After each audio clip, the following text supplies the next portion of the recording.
इरशाद रब्बानी है वक़ज़ा रब्बुका अल्ला तअबुदू इल्ला इय्याह व बिल वालिदैनि इहसाना।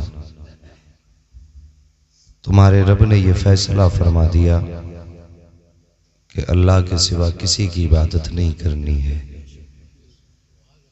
और इबादत के बाद व बिल वालिदैनि इहसाना, माँ बाप के साथ हुस्न अखलाक से पेश आना है। आज दुनिया भर के कोने कोनों से तरह तरह की शिकायतें, ज़रूरतमंदों के फ़ोन आते हैं और बड़ी तकलीफ़ होती है। ऐसा लगता है कि अब तकरीरें बंद कर देनी चाहिए। कितने मुसलसल समझाने के बावजूद भी जहां थे हम वहीं पर हैं। आज भी हमारे माँ बाप अपनी औलाद से परेशान हैं। आज भी हमारे माँ बाप अपनी औलाद की वजह से आंसू बहाते हैं। कम से कम पहले तो ये उज़्र होता है कि हमें पता नहीं था। अगर जब बताने वाला बता के चला गया तो अब तो मान लेना चाहिए। सभी यकसा नहीं है, हमारे बीच ऐसे ऐसे भी लोग हैं जिन्होंने अपनी जिंदगी अपने माँ बाप के नाम कर रखी है और यकीन जानिए वही लोग दुनिया में कामयाब हैं जिन्होंने अपनी जिंदगी अपने माँ बाप के नाम की है। शिकायतें होती हैं माँ बाप से भी औलाद को, ये बात अपनी जगह है। कभी कभी माँ बाप के भी फैसले औलाद के हक में गलत होते हैं, इस बात से इनकार नहीं है, लेकिन हमको औलाद होने की हैसियत से सोचना है। मेरे हुजूर से किसी सहाबी ने अर्ज की थी, या रसूल अल्लाह,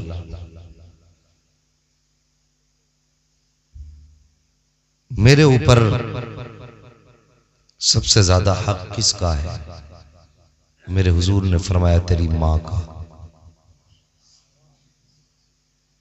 कहने लगे हुजूर फिर उसके बाद? मेरे नबी ने फिर फरमाया तेरी माँ का। फिर कहा हुजूर उसके बाद? मेरे हुजूर ने फरमाया तेरी माँ का तुझ पे हक है। और फिर उसके बाद कहा हुजूर उसके बाद? मेरे नबी ने फरमाया फिर तेरे बाप का हक है। इस कभी जवाब की गहराई में हम गए? कभी सोचा हमने? हम तो तकरीरें भी मजे के लिए सुनते हैं। आखिर मां को मुकद्दम क्यों किया गया? बाप से पहले मां को क्यों रखा गया? उसकी वजह यह है कि सबसे ज्यादा तकलीफों का सामना मां को करना पड़ता है। कितनी हमने ऐसी खबरें सुनी हैं, ऐसे हालात देखे हैं कि अगर औलाद अपाहिज हो तो माँ बाप आखिरी सांस तक अपने कांधे पे बैठा के रखते हैं औलाद को, आखिरी सांस तक। और अगर माँ बाप जिंदगी के आखिरी कोने में आकर के अगर मजबूर हो जाएं तो गोद में उठाना तो बड़ी बात साहिब, उनके बिस्तर के करीब से भी गुजरना हम पसंद नहीं करते। सोचें अपनी जिंदगी के बारे में। फरमाया गया वबिल वालिदैनि इहसाना, माँ बाप के साथ उसने सुलूक करना, अच्छा बर्ताव करो। अच्छा बर्ताव क्या है? अच्छा बर्ताव ये नहीं है कि अपनी कमाई लाए सिर्फ माँ को खिला दिया, बात खत्म हो गई। बाप की जरूरत पूरी कर दी, बात खत्म हो गई। बल्कि हुस्न अखलाक और वालिदैन की फर्माबरदारी का मतलब यह है कि अगर वो ऐसे जुमले कहें जो तुम्हारी तबीयत के खिलाफ हो तो फिर भी उन जुमलों को मुस्कुरा के बर्दाश्त करो। होता क्या है, हम कड़वी बातें तो मीठी बातें बर्दाश्त कर लेते हैं, और जब कभी कड़वी बात माँ बाप कह देते हैं तो हम उनसे मुंह मोड़ लेते हैं। और सीधा उनसे बात कहते हैं, तुमने हमारी चौराहे पे बेइज्जती कर दी, तुम्हें पता नहीं वहां पे लोग देख रहे थे, तुमने मेरे ऊपर हाथ कैसे उठा दिया, तुम्हें पता नहीं मेरे 4 यार वहां पे मौजूद थे। तो ये माँ बाप की फर्माबरदारी नहीं है। माँ बाप की फर्माबरदारी ये है, अगर माँ बाप तेरे साथ ज्यादती भी करें तू गर्दन झुका के बर्दाश्त कर ले। दुनिया की सख्तियां कम हैं, खुदा की कसम अगर बाप की ज्यादती बर्दाश्त करके कब्र में पहुंचेगा तो चेहरे से कफन बाद में हटाया जाएगा, मदीने वाला पहले आ जाएगा। सुभान अल्लाह, सुभान अल्लाह। बहुत अच्छे। ये जरूरी है माँ बाप के साथ अच्छे अखलाक से पेश आइए। आज हमारा जवान बात बात में माँ बाप को गाली देना शुरू कर देता है।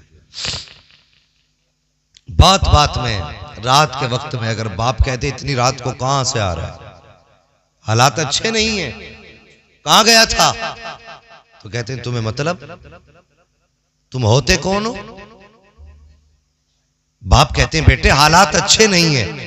वो कहता हम क्या घास खा रहे हैं, क्या हमें हालात का पता नहीं।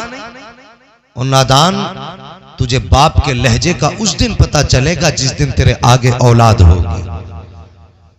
तुझे पता क्या है, अभी तो तुझे बाप की बातें कड़वी लगती हैं, इनकी बातों से तुझे तकलीफ होती है। एक दिन वो भी आएगा, अल्लाह करे तेरे सर पे सेहरा सजे, तेरे घर के अंदर दुल्हन तशरीफ लाए, अल्लाह तुझे औलाद की दौलत से नवाजे।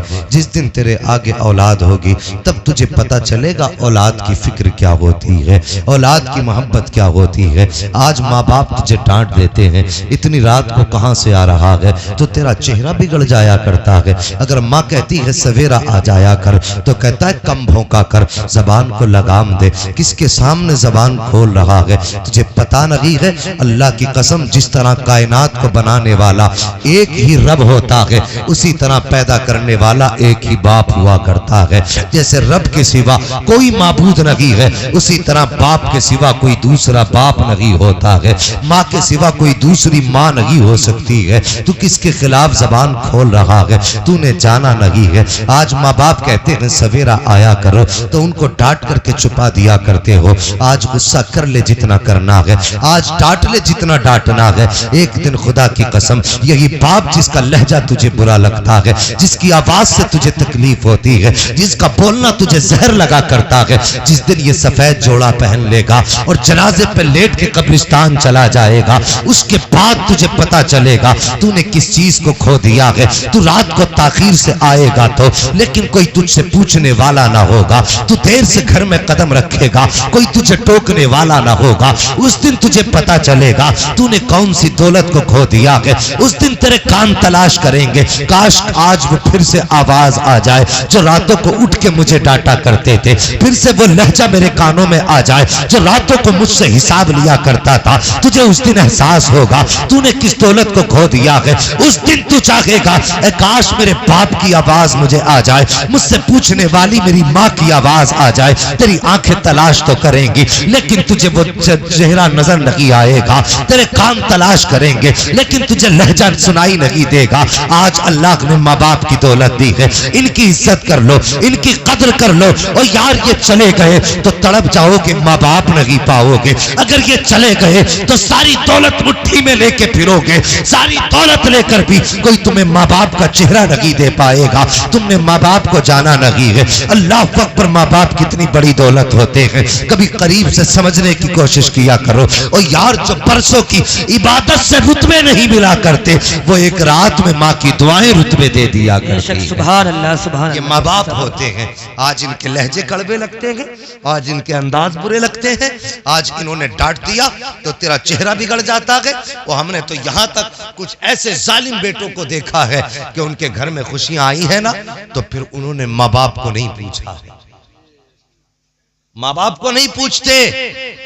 पूछा जाए क्यों, तो कहते हैं एक बार मेरी बेइज्जती की थी चौराहे पे, और मुझे पता तेरे दरवाजे पे कुत्ते खा के जा सकते हैं, और सफेद दाढ़ी वाला बाप तेरे दरवाजे पे नहीं आ सकता। दुनिया के भूखे नंगे खा के चले गए, अगर हिस्सा नहीं था तो सिर्फ बाप का ना था। और हम कहते हैं गौस का दामन नहीं छोड़ेंगे, आला हजरत का दामन नहीं छोड़ेंगे। मैं कहता हूं नारे बाद में लगा, मुस्तफा की गुलामी पहले इख्तियार कर। मैं बड़े अलग मिजाज का आदमी हूं, मुझे एक रात में जन्नत बांटनी नहीं आती, मैं बांट भी नहीं सकता, इसलिए कि जन्नत मेरे बाप की नहीं, जन्नत रसूल पाक की है। जन्नत उसे मिलेगी जिसे मुस्तफा चाहेंगे, और मुस्तफा उसे जन्नत देंगे जिसके माँ बाप जिससे राजी होंगे। ये जहन में बात रख लेना। और अल्लाह तौफीक दे, माँ बाप की इज्जत करो, माँ बाप की कदर करो। तुम्हें पता नहीं इसने कितने दुख झेले हैं, तब तुझे जवानी की दौलत दी गई है। माँ बाप, आज माँ बाप बीमार होते हैं, अल्लाह हम में से जिनके माँ बाप सलामत है उनकी उम्र में बेपनाह बरकत अता फरमा दे, और हम में से जिनके माँ बाप चले गए हैं या अल्लाह उनकी बेहिसाब मगफिरत फरमा दे। हमने जाना नहीं माँ बाप को, आज माँ बाप भी बीमार हों, बिस्तर पे पड़ जाएं और खाने पीने की दिक्कत होती है, मौलवियों के चक्कर लगा रहा जालिम। कहता दुआ कर दो जल्दी से अल्लाह को मिट्टी प्यारी हो जाए, दुआ कर दो, अब हाल नहीं देखा जा रहा, इनका मर जाना बेहतर है। और जालिम ऐसी बद्दुआ न करा, खुदा की कसम तू जानता नहीं ये कौन है। मेरे हुजूर मक्के के बाजार से गुजर रहे हैं। अब तुझे बताऊं इस बूढ़े की शान क्या है। जब हुजूर मक्के के बाजार से गुजर रहे हैं, एक जवान एक बूढ़े का गिरबान पकड़ के खींच के लाया। बाजार में लाने के बाद उसने बूढ़े के मुंह पे तमाचा लगाया। मेरे हुजूर की निगाह पड़ गई। अल्लाह अकबर, हुजूर की शान तो ये है। वो यार जो जानवरों की आंख में आंसू गवारा नहीं कर सकता, वो इंसानों की आंख में आंसू कैसे गवारा कर सकता था।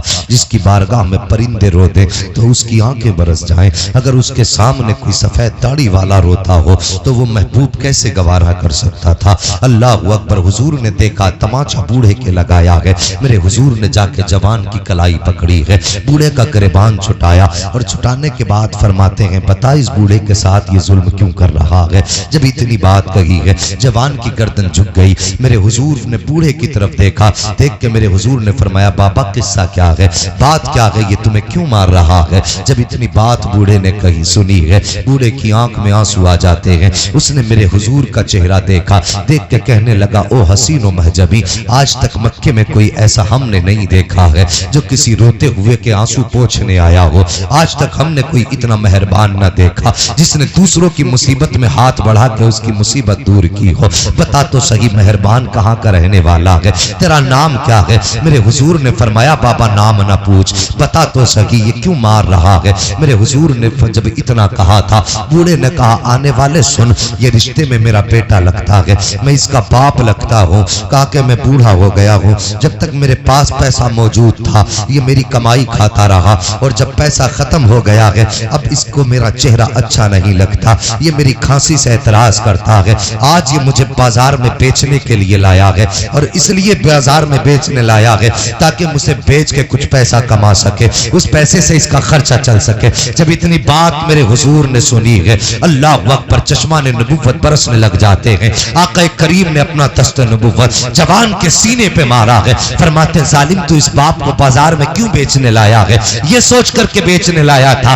ताकि इसे बेचने के बाद अल्लाह तुझे दौलत अता फरमा दे, तेरे घर के खर्चे चल जाएं। मेरे हुजूर ने इतना कहने के बाद फिर जवान के हाथ पकड़ा और पकड़ के कहा था सुन, अगर अमीर बनना चाहता है तो बाप को बेच के अमीर नहीं बन सकता है। अमीर बनने का तरीका यह है, इस बूढ़े बाप को अपने घर लेके चला जा, इसकी खिदमत में वक्त गुजार। जब दुनिया सो जाएगी और ये रात को सन्नाटे में अपना दामन फैला के कहेगा या अल्लाह मेरे बेटे के रिस्क में बरकतें दे दे, मुस्तफा फरमाते हैं इसके हाथ नीचे बाद में आएंगे, खुदा की रहमतें तेरे घर में पहले उतार दी जाए। नारे तकबीर, नारे रिसालत, मसलके आला हजरत मुफ्ती हम्माद रजा हुसैन साहब किबला।